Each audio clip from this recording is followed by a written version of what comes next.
on va parler des hôpitaux et des hôpitaux français, nos hôpitaux français, qui vivent une asphyxie sans précédent. Les chiffres parlent d'eux-mêmes.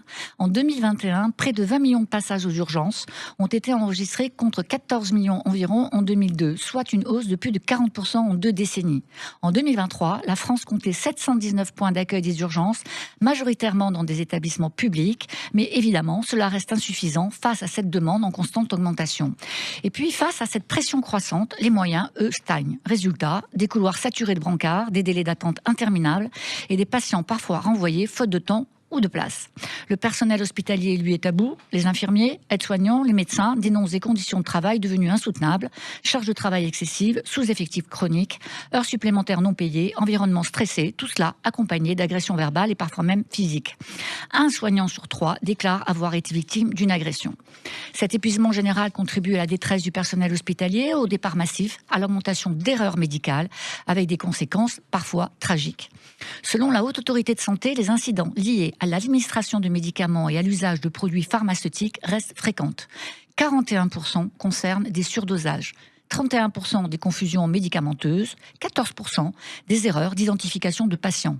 Ces dysfonctionnements, observés à 65% au moment des soins, révèlent des failles dans le protocole et la formation.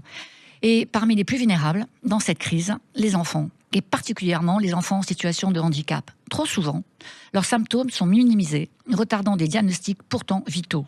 Un enfant handicapé, écoutez bien, peut attendre jusqu'à 30% de temps supplémentaire pour accéder à des soins spécialisés.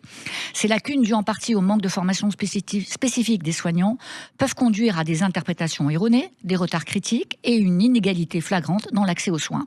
Et puis, des préjugés inconscients, on est bien forcé de le dire, renforcent parfois ce sentiment que ces enfants sont moins prioritaires.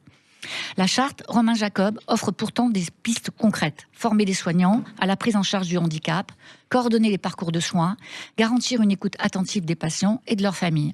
Mais ces recommandations peinent à être appliquées, faute de volonté politique et de moyens adaptés. Alors, comment accepter qu'en 2025, des enfants en urgence vitale doivent encore attendre des heures avant d'être pris en charge?